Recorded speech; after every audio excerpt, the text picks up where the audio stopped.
Ang sinasabing ahas nga ba ang kumuha sa kanya?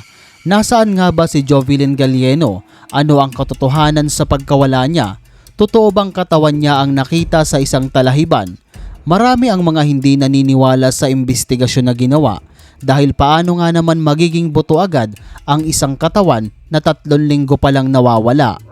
Ayon sa mga taong sinasabing gumawa nito kay Jovelyn ay napilitan lang silang umamin dahil sa mga banta sa buhay nila.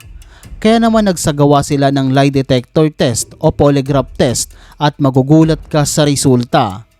Totoo nga bang buhay pa si Jovelyn Galieno at nakita na nagtatrabaho sa isang restaurant at walang maalala? Ano ang nangyari noong August 5, 2022 at nasaan ba talaga siya?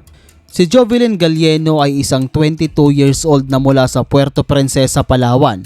Lumaki siya sa isang simpleng pamilya na hindi marangya ngunit puno ng pagmamahal. Bata pa lang siya, kilala na siyang masipag at responsable. Sa eskwela, isa siyang masipag na estudyante. Pinili niya ang kursong criminology dahil gusto niyang maging bahagi ng law enforcement at makatulong sa bayan. Si Jovelyn ay tahimik na bata, napakabait, masiyahin, may pangarap sa buhay at sa kanyang pamilya. Bukod sa kanyang pag-aaral, tumutulong din siya sa kanyang pamilya kahit mahirap, hindi siya nagrereklamo. Ginawa niyang inspirasyon ang kanyang pamilya, mga magulang at kapatid para maabot ang kanyang pangarap. Ngunit nagbago ang lahat ng ito dahil sa isang trahedyang naganap. Noong August 5, 2022, Biyernes, isang normal na araw para kay Jovelyn. Pumasok siya sa kanyang OJT shift sa isang kilalang mall sa Puerto Princesa sa Robinson Place, Palawan. Pumasok si Jovelyn ng bandang 9 AM batay sa kuha ng CCTV camera sa entrance ng mall. Maghapon siyang nagtrabaho bilang isang sales lady sa boutique shop. At bandang 6 to 6:38 ng gabi, lumabas na siya ng mall. Ayon sa mga CCTV footage, may dala siyang bag, nakasuot ng uniform at naglalakad papunta sa terminal upang sumakay pa uwi. Ngunit matapos noon, hindi na siya muling nakita ng kanyang pamilya. Kinagabihan, napansin ng kanyang mga magulang at kapatid na hindi siya umuwi, kaya naman agad nila itong tinawagan at minessage, ngunit hindi ito sumagot, dahilan para mag-alala ang kanyang pamilya. Ayon sa mga kaanak ni Jovelyn, hindi nito ugaling hindi magpaalam kung aalis o may pupuntahan. Responsable daw itong bata at hindi umaalis ng bahay nang hindi nagpapaalam. Mabilis na kumalat ang balita sa kanilang komunidad tungkol sa kanyang pagkawala at dito ipinagtanong-tanong na nila sa mga kapitbahay kung nakita ba nilang umuwi si Jovelyn noong gabing iyon, pero wala. Kaya naman agad silang pumunta sa pinagtatrabahuhan nito para itanong kung pumasok ba si Jovelyn noong August 5 at ang sabi ng kanyang amo ay oo, siya ang nagbantay ng butik kahapon. Dito labis na kinabahan ng kanyang pamilya at sinabing hindi pa kasi umuuwi si Jovelyn simula kahapon. Kaya naman agad silang humingi ng tulong sa kapulisan upang magsagawa ng mas malalim na investigasyon.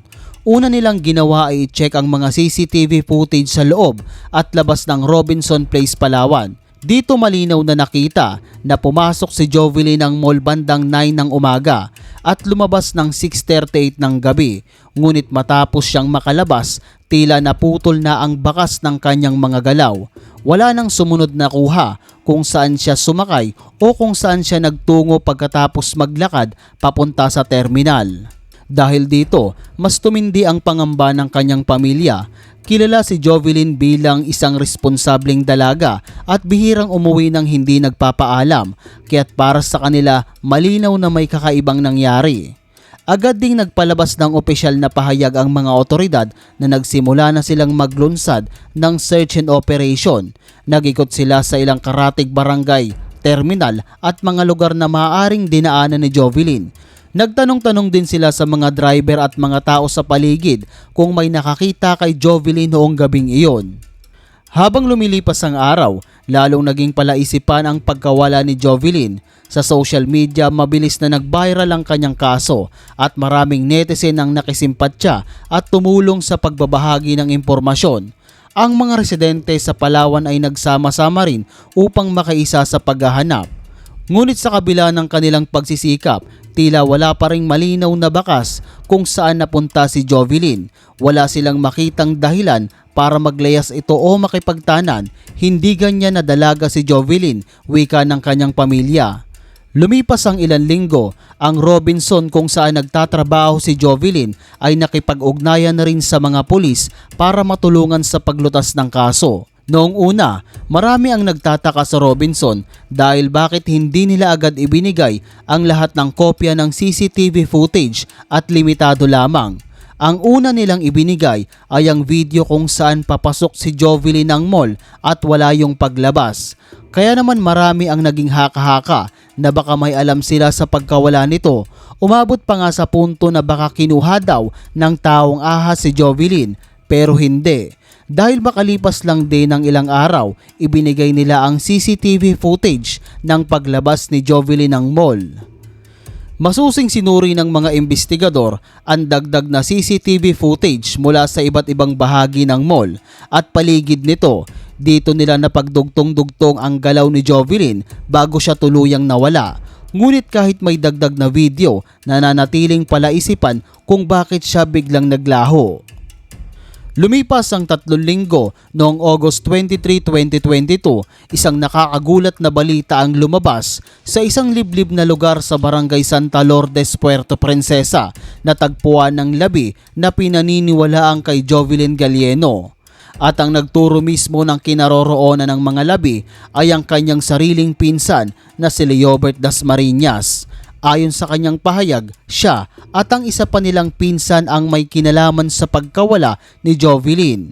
Sa pag-amin nilang ito, agad silang idinala ng mga otoridad at ikinulong para isailalim sa masusing investigasyon.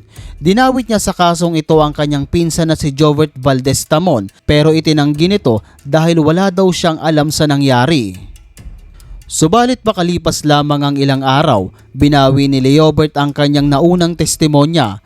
Ayon sa kanya, napilitan lamang siyang umamin dahil umano'y tinakot at pinilit siya. Giit niya wala siyang kinalaman sa pagkawala at pagkamatay ng kanyang pinsan.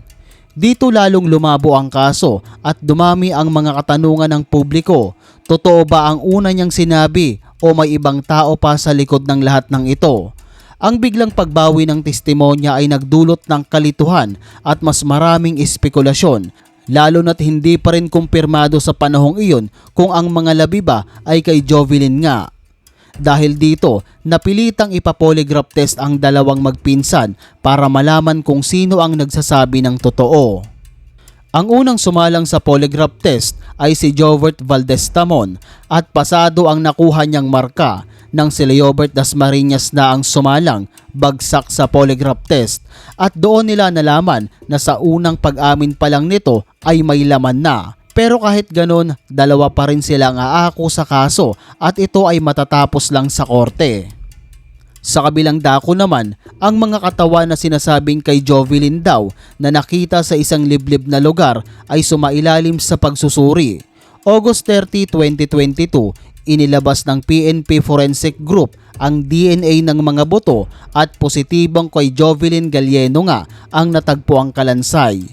Ayon sa resulta ng DNA sample mula sa mga buto at swab sample mula sa ina ni Jovelyn, 99.999%, ibig sabihin walang duda na ito nga ang katawan ni Jovelyn na matagal nang nawawala.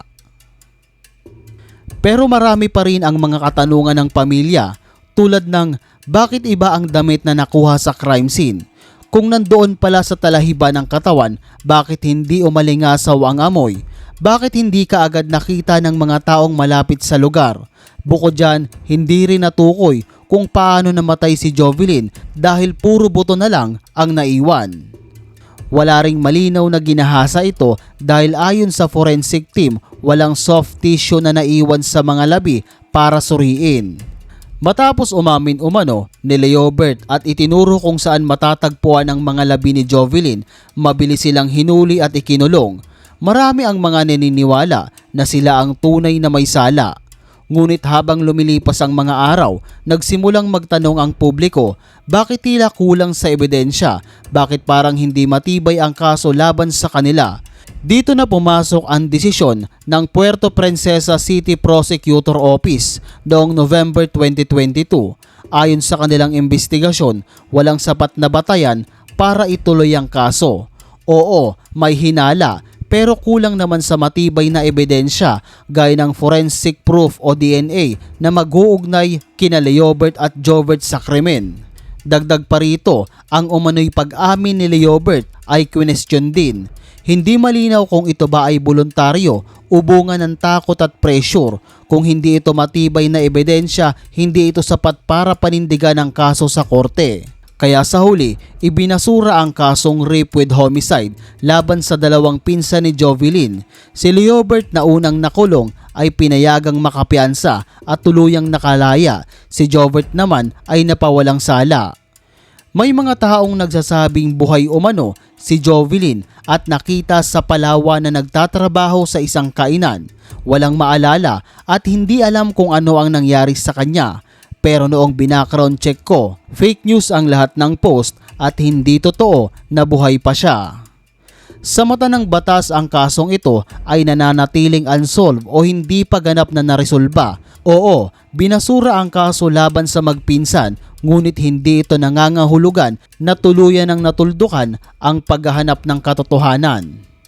Hanggang ngayon, bukas pa rin ang mga posibilidad na muling mabuksan ang kaso kung may lilitaw na bagong ebidensya o testigo. Ngunit habang walang malinaw na direksyon ng kaso ni Jovelyn, ito ay mananatiling misteryo. Para sa pamilya Galieno, hindi natatapos dito ang laban. Sa bawat araw na lumilipas, dala nila ang sakit at bigat ng pagkawala, kasabay ng pag-asa na darating din ang araw na makakamit nila ang tunay na hustisya.